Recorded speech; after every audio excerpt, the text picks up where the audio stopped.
नमस्कार किसान साथियों। आज अपन बात करेंगे धान की फसल में खरपतवार और उनके नियंत्रण के बारे में। तो किसान साथियों, अगर आप पहली बार इस चैनल पर आए हैं तो चैनल को सब्सक्राइब ज़रूर करें। तो किसान साथियों, चलिए बात करते हैं कि धान की फसल में कौन कौन से खरपतवार होते हैं और उनका नियंत्रण कैसे किया जाए। तो सबसे पहले बात करेंगे धान की फसल में सकड़ी पत्ती और चौड़ी पत्ती दोनों प्रकार के खरपतवार उगते हैं। और जैसे कि आप देख रहे हैं फसल में ये इस प्रकार के मोथा घास भी होती है जो सकड़ी पत्ती में आती है ना। तो कई प्रकार के चारे आपको अपने खेत में दिखेंगे, चौड़ी पत्ती के, सकड़ी पत्ती के और मोथा प्रजाति के। तो इनका नियंत्रण के लिए आपको केमिकल वाले खरपतवार नाशक खेत में प्रयोग करने पड़ते हैं ताकि आपकी फसल जो है वो खरपतवार रहित रहे। आप ये जो देख रहे हैं ये है आपका सांवा घास, और छोटे छोटे चौड़ी पत्ती के घास भी खेत में आपको दिखाई दे रहे हैं। तो ये जो सांवा प्रजाति का जो चारा होता है ये कई प्रकार का होता है सांवा का, और जो मोथा होता है वो भी कई प्रकार का होता है। और चौड़ी पत्ती में आपका बोकना, बोकनी, इस प्रकार के घास आपके खेत में कई प्रकार के दिखेंगे। फुलनी ये भी धान में दिखती है, जो गुलाबी कलर के फूल उसमें दिखते हैं, नीले कलर के फूल उसमें दिखते हैं। चौड़ी पत्ती वाले जो चारे होते हैं वो भी आपके खेत में दिखाई दे सकते हैं। तो किसान साथियों, अपन बात करते हैं शुरुआत से कि फसल में खरपतवार नियंत्रण की जो मेथड है वो आप कौन कौन सी अपना सकते हैं।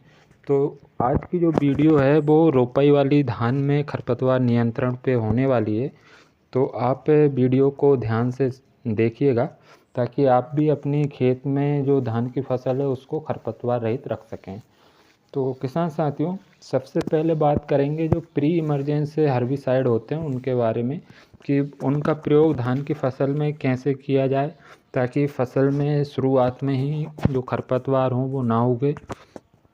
तो जो अपनी धान की फसल होती है उसमें मचाई करने के बाद सबसे पहले जो रोपाई की जाती है, धान की फसल की रोपा जाता है, उसके लगभग 2 से 3 दिन के अंदर ही हमको ये इस प्रकार के जो चारा मार होते हैं प्री हर्बिसाइड, इनका प्रयोग करना पड़ता है।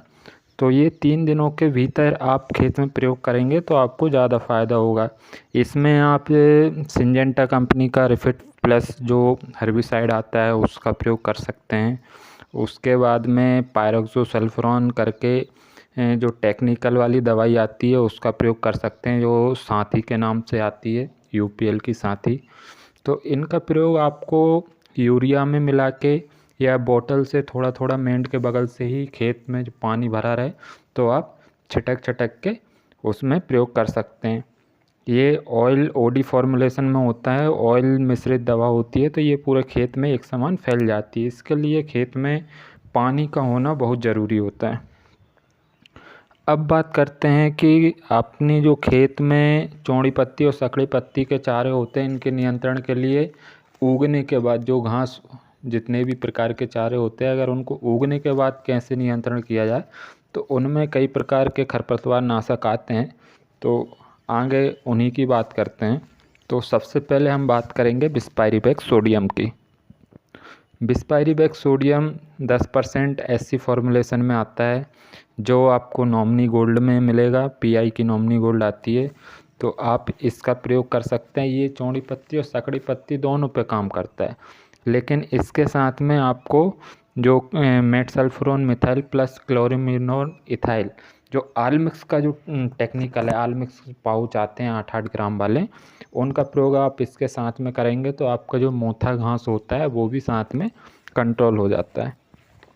तो आपको ऑलमिक्स का 1 पाउच लेना रहता है 1 एकड़ के लिए, और जो बिस्पायरीबैक सोडियम होता है उसको आपको 250 ml प्रति एकड़ प्रयोग करना है, 200 से 250 ml।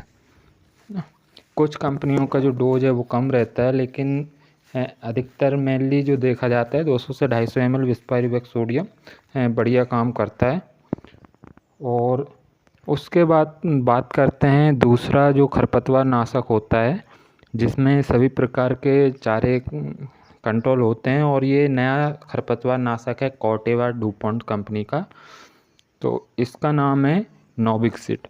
ये आपका चौड़ी पत्ती, सकड़ी पत्ती के जितने भी चारे होते हैं और मोथा प्रजाति, ये तीनों पे कंट्रोल करता है और इसमें फसल पे कोई झटका या कोई नुकसान नहीं आता। फसल एकदम सुरक्षित रहती है और आपके जो खेत में चारे हैं वो सभी कंट्रोल हो जाते हैं। इसी कंपनी का एक और चारा मार आता है जिसको नोवलेक्ट के नाम से जाना जाता है। ये भी सभी प्रकार के चारों पे काम करता है। तो आपके मार्केट में जो भी ये 2 खरपतवार नाशक हैं, नोविक्सिड या नोवलेक्ट, जो भी उपलब्ध हो आप इनमें से कोई भी एक डाल सकते हैं। इसका डोज 500 ml प्रति एकड़ होता है और ये चारा उगने के बाद लगभग 20 से 25 दिन की अवस्था पे आपको प्रयोग करना है। उसके बाद में एक चारा मार जो आता है राइस स्टार, इसका उपयोग खाली सकड़ी पत्ती के चारों को कंट्रोल करने के लिए किया जाता है। तो जो पहला खरपतवार नाशक डालने के बाद जो कुछ चारे उग आते हैं और तो उसके बाद आप राइस स्टार का प्रयोग कर सकते हैं, जिसमें सकड़ी पत्ती के सांवा प्रजाति के जितने भी चारे होते हैं वो कंट्रोल हो जाते हैं और आपकी फसल खरपतवार रहित रहेगी। तो उत्पादन भी आपकी फसल का अच्छा होगा।